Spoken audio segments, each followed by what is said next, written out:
Okay, so now let's talk about curves. So curves are graphs that are drawn to represent different types of functions, which are not linear functions. If you're drawing a graph for a linear function, you will have those lines that we came up with when we're looking at with lines.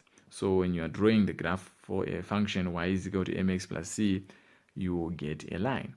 But there are other functions which are not linear functions, right? And the first type of function you can think of is the quadratic function. So a quadratic function will have an equation that has a squared on for. So for example, if I have y is equal to x squared plus 3x minus 1, note that we now have a squared on our x. When we have a squared on our x, we're now looking at a quadratic function, right? Now, what we need to understand is that for quadratic function, the shape of the curve is going to be what we call a parabola. So it's going to be a parabola. So when you draw these curves, they'll look like this, or they'll look like this. So this shape is the shape of a parabola, right? So when you draw these curves, they can either give you a maximum value, right? They can rise to a maximum point and then sink, or they can give you a minimum value, right? They can sink to a minimum point and then rise. So that's one feature of these parabolas. Another feature of these parabolas is the fact that they are symmetrical, right? If I draw a line through the maximum point, or I draw a line through the minimum point, this line is the line of symmetry.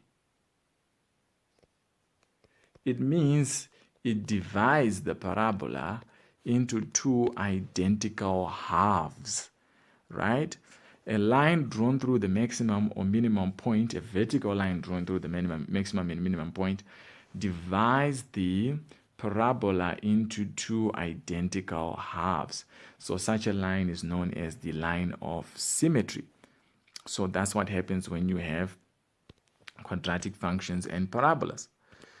You can have another type of function which are cubic functions.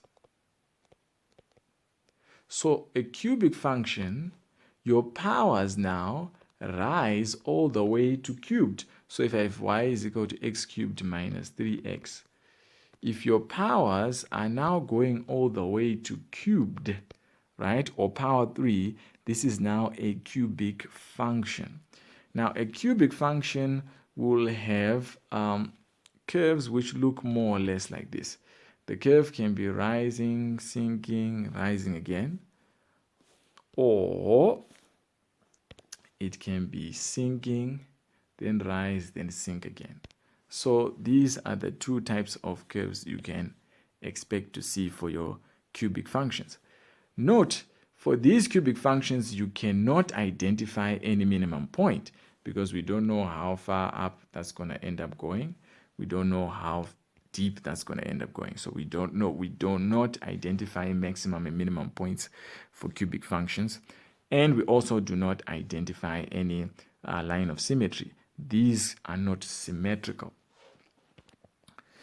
Another type of function is the inverse functions. So for example, if I have y is equal to 1 over x plus 1, you realize that our x this time is in the denominator. So if we're going to draw a function for a graph, for an equation with x in the denominator, that's going to be a cubic function now. So cubic functions tend to have two separate parts. They can have one part like this and another like that, or they can have one part like that and another part like this. So cubic functions will have two separate parts on the same graph. So two separate parts on the same graph. That's the cubic functions. Last type of function we can identify is the exponential function. Exponential functions. So if we have y is equal to e to the power x, right?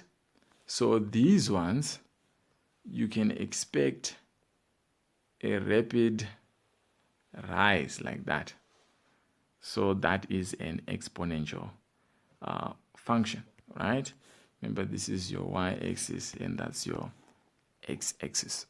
So this introduction is just meant to give you an idea of the shapes to expect when you're drawing these curves, so that if you get something wildly different, you can double check to see whether you're not lost or not. We will proceed to looking at how to actually draw a curve, the process behind drawing a curve.